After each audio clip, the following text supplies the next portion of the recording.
Welcome back, everybody, to Niners Now. I'm your host, Brady Grustas, at Grustas Brady on X. You can follow me there. And the 49ers won an ugly game last night on Monday Night Football, defeating the Panthers 20-9. The Niners hold their spot in the NFC playoff race by moving to 8-4 and winning 2 games in a row for the very first time since September. We're going to go over all the grades from this game today, offense, defense, and special teams. And then, of course, stick around until later in the show because we've got to take a look at the playoff picture in the NFC and a new team who could be making a push for the 7th seed. But, of course, before we begin, go ahead and subscribe down below. Leave a like, leave a comment, and let's get into it. So the 49ers defeat the Panthers on Monday Night Football and break the coin toss curse, if you will. If you didn't know, the Panthers were undefeated when winning the coin toss so far this season. They won the coin toss last night and unfortunately still lost. 49ers get back-to-back wins for the first time since back in September. So huge win for the 49ers. And that was really a multi-unit effort, right? The 49ers were not carried by one individual unit. All the units, offense, defense, and special teams, they all provided at least a little bit something. But to start, I want to talk about the special teams grade. I'm going to give them a B+. Matt Gay, the newest 49ers special teamer, called up from the practice squad in this game to replace Eddie Pinheiro, who was hurt. Gay went 2 for 2, made a 29-yarder and a 47-yarder. Not super, notable, but in an ugly game, every kick is big, right? So I want to give Matt Gay some credit. Perfect in his first game as a 49er, made both his extra points as well. And he was the better kicker in this game. Panthers kicker Ryan Fitzgerald missed a 57-yarder and missed it badly. It looked like it might have been tipped, but I actually don't think that one was. Although there were a lot of close calls in this game where whether it was special teams or on the offensive side for the Panthers, you're looking at the ball and you're like, was that tipped? Because that missed by a pretty wide margin.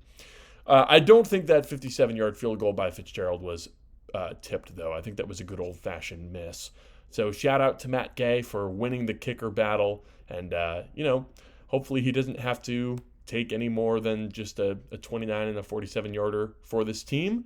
But it's good to know that he can do that if he's called upon.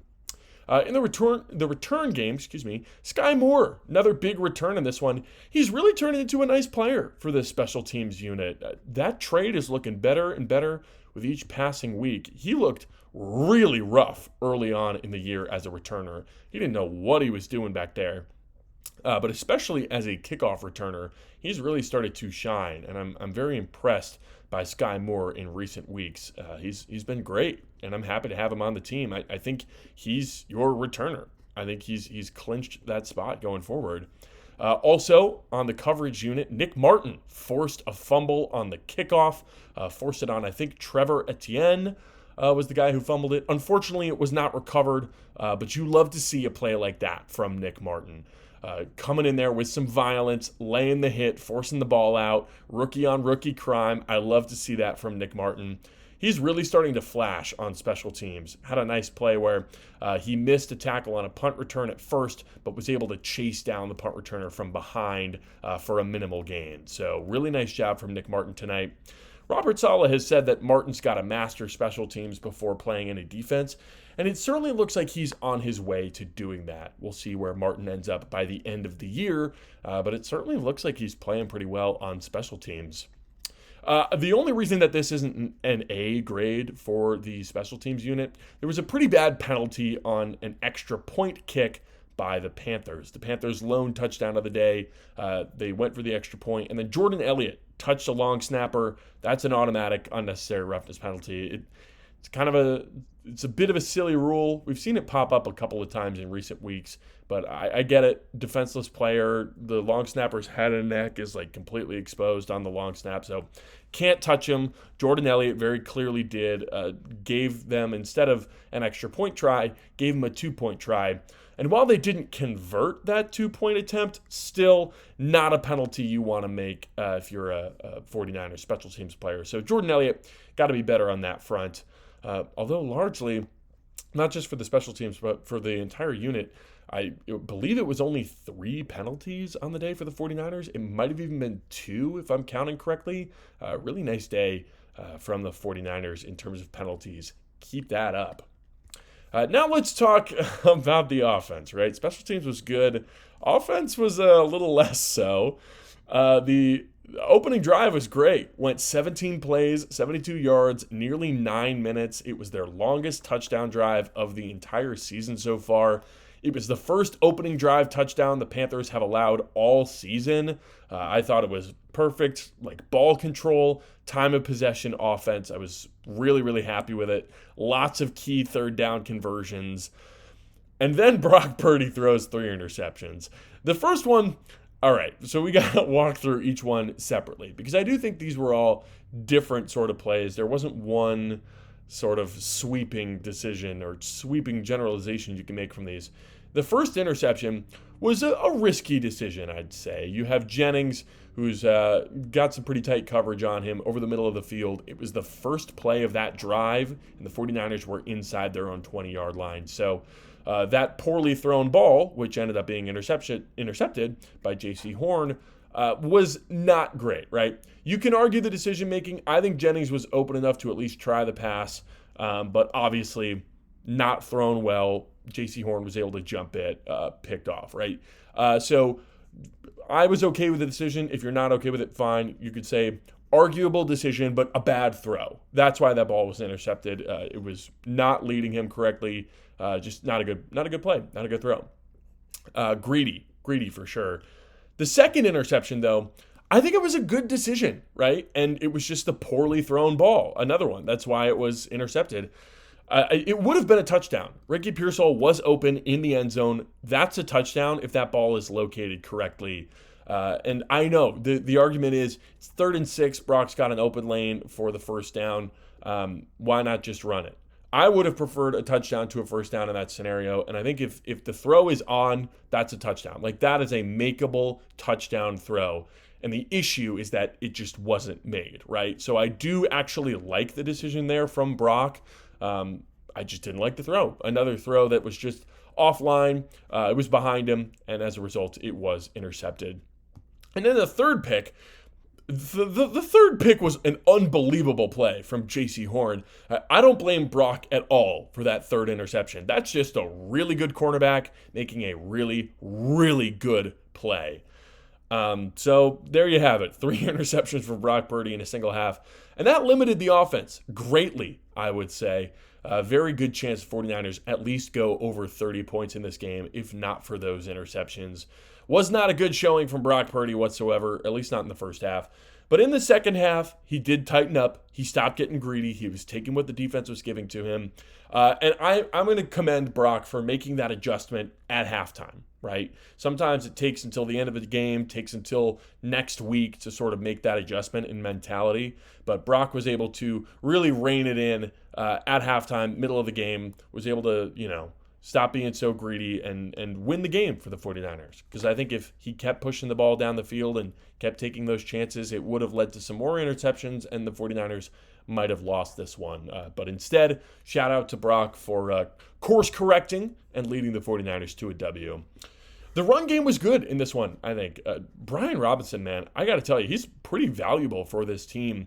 He lets McCaffrey rest, and he can wear down the defense at the same time because this guy brings energy, he brings physicality, and toughness to the run game. So if you take a guy like Christian McCaffrey, who is having arguably an offensive player of the year type of season, and you take him off the field, and your offense is still physical and still energetic and still tough and still wearing the defense down, that's really impressive. I don't care that Brian Robinson's not the best running back in the world. He provides a real, tangible, useful role for this team. 5.7 yards per carry in this game. I was really happy with Robinson. And Kyle likes to go to him a bunch. You can tell that once Robinson's in the game and in a rhythm, Kyle really trusts him. I think he called 4 straight runs for Robinson at one point in this game. And we've seen this more than once, right? I think in the Giants game, he had a stretch where he was just getting the ball over and over and over again, just punching into the opposing defense over and over. And that's something that is really useful for an offense. If you can do that and gain yards while doing it, that's great. That is an excellent sort of counterpunch that you can throw in the third quarter or, early in the fourth, right? When the defense is starting to get tired and you really need to not only score, but chew some clock and wear a defense down.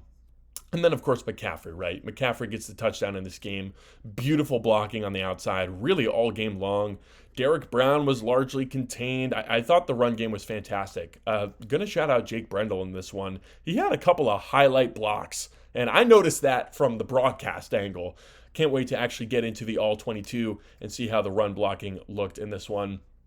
Do have to mention, McCaffrey had a brutal fumble, which was recovered by Colton McKivitz for a gain of like 8 extra yards or something.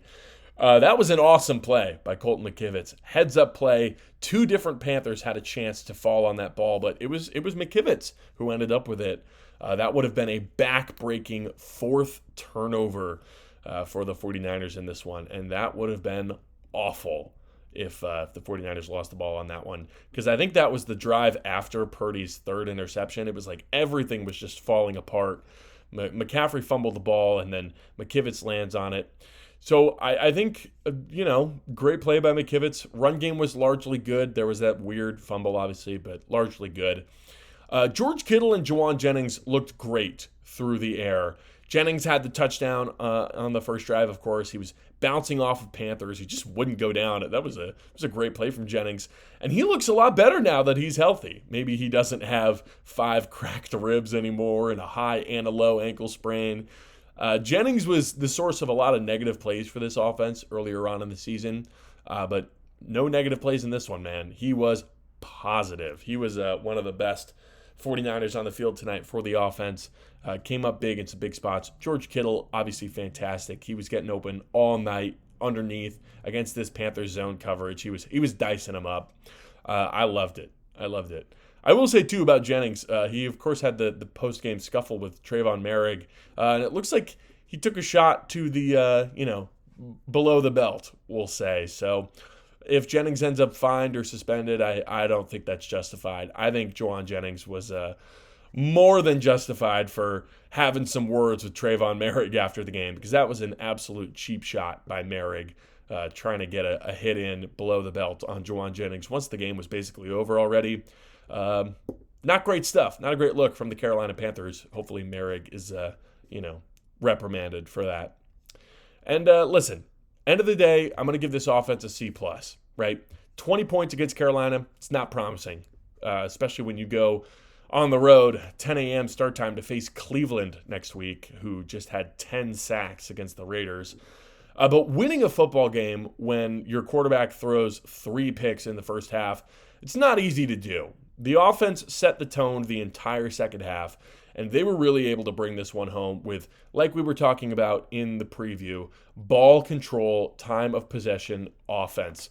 Roughly, time of possession was 38 minutes for the 49ers, 22 for the Carolina Panthers.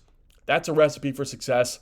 That's an easy way, that's an easy way to win games going forward, including against teams like the Browns and the Titans, who are next up for San Francisco. And now I want to talk about the defense. This was the best unit in the game last night. I'm going to give the defense an A. This was the fewest points a 49ers opponent scored all year long, only 9 points for the Carolina offense. Bryce Young had 169 yards, 62% completion, 1 touchdown, and 2 picks. Defense, they weren't great against the run, I'll be honest, but Carolina only ran the ball 13 times, and that was largely because the offense was putting up points and was up by double digits for much of this game. Early success, though, for the defense. They did their part. This is how the first 6 drives of the Carolina Panthers offense went. It was punt on the first drive, then the interception in the end zone, then another punt, then the field goal, then 2 more punts. So your first 6 drives for the Carolina Panthers offense were punt, interception, punt, field goal, punt, punt. That's an excellent body of work by the 49ers defense, and they absolutely put the Niners in position to win this game. The offense was super ugly early, but the defense did not break. They bent, but they did not break, and they were a big reason the 49ers won this game. Bryce Huff was the best source of pressure on the defensive line, had a couple of sweet plays on Ike Ekwonu, the left tackle. But it was Cleveland Ferrell who got the only sack of the day. Beautiful play. Was able to just shove Ike Ekwonu right out of the way and drag down Bryce Young in the pocket. Real nice play there. And then we can't talk about this defense without talking about Jair Brown, man. He was having the game of his life. Had 2 interceptions, both of them really great plays. The first one in the end zone, Bryce Young inexplicably threw the ball. I mean, the tight end was wide open in the back of the end zone, but Bryce Young had a wide open lane for a touchdown. That would have been an easy touchdown if Bryce Young just kept the ball for himself. But instead, he decided to be unselfish, threw it to the tight end, Mitchell Evans, in the very back of the end zone. But Jair Brown recognized it immediately, jumped back to the tight end, was able to get the interception. That was a really big play, especially considering how close this game was early on. And then the second interception basically clinched it for Jair Brown. Sat on a dig by Teteroa McMillan over the middle of the field, just jumped the route, was able to get his hands on it, and pretty much clinched the game for the 49ers. And not only did he get those 2 picks, he was flying to the ball all game long. Jair was awesome in this game. Probably his best game as a 49er. Maybe the best game of his entire life. I haven't watched all of his Penn State games or his high school games or whatever, but I have to imagine that this was a pretty good performance.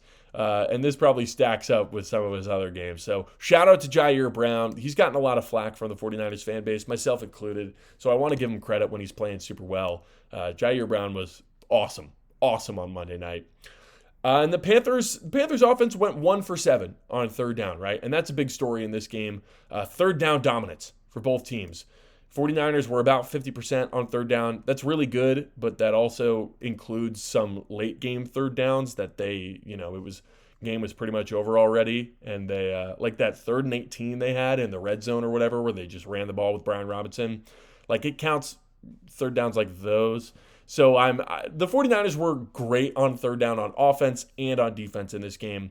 And that's the point, right? If you're winning on third downs, you're probably going to win the football game. Now, to wrap up this video, I want to talk about the NFC playoff picture. The Dallas Cowboys, I think we've got to at least mention them in this spot, right? They're sitting at 5-5-1 now after defeating the Philadelphia Eagles 24-21. Big upset win for Dallas in this one. And if you look at the Cowboys schedule, they play the Chiefs, Lions, Vikings, Chargers, Commanders, and Giants.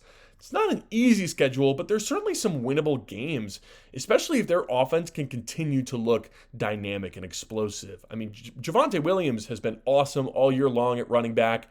Dak Prescott's playing pretty well. George Pickens looks amazing. CeeDee Lamb is, maybe not his true number 1 alpha self, but he's still fantastic, still a really good player. Jake Ferguson's had a really nice season. This Cowboys offense is legit, and while their defense is not the best in the NFL. They've added Kenny Clark, they've added Quinnen Williams, they've added Logan Wilson, they've added DeMarvion Overshown. They're bringing guys in and they're bringing guys back. So Cowboys deserve to at least be mentioned in the playoff race, although currently they are below the Panthers right now in the number 10th seed in the NFC. Niners still hold the 7th seed after this Monday night win. That was required. That was a necessary win for the 49ers to sort of keep pace in this wild card race. There are a lot of big NFC games week 13, though, coming up Thanksgiving week. And this is the spot where the 49ers can really make up some ground, right? Because the 49ers play the Cleveland Browns, which not only are the Browns not a great team so far this year, not only are they starting rookie quarterback Shedeur Sanders, but they're also in the AFC, which means if the 49ers do lose this game, it won't affect any NFC tiebreakers, right? Of course, you don't want to lose that game and make your overall record worse, but if you're going to lose a game, you might as well lose a game to an opponent in the other conference. If you win that game, though, then you're sitting at 9-4 going into your bye week, and you've got all these big NFC games in week 13 going on. Cardinals and Buccaneers, we'll see if Baker Mayfield is able to play. Rams versus Panthers, we'll see if the Panthers are able to get an upset. If they play like they did on Monday night, they probably won't. Vikings and Seahawks, Seahawks have looked certainly beatable the last couple of weeks, although we'll see what Max Brosmer can do for the Minnesota Vikings. Bears and Eagles, that's a big one. That is a big one. Eagles looking to get back on track. Bears looking to keep their lead in the NFC North. And then speaking of the NFC North, the Packers play the Lions. So at least one contender for the NFC wildcard spot is going to lose a game this week, considering the Packers and Lions play each other. 49ers with a win would make ground on at least one of those teams. And what do you think? Do you think the 49ers will make ground on more than one team? Do you think any of these other NFC teams will lose next weekend? Let me know down below in the comments. And of course, let me know your reaction to this ugly win for the Niners. Let me know if you enjoyed this episode. Leave a comment, leave a like, and let me know if there's any topics that you'd like to see me cover. Thank you all for watching, and subscribe for 49ers videos 5 days a week. I'm Brady Grustas, at GrustasBrady on X. This has been Niners Now, and I'll see you tomorrow.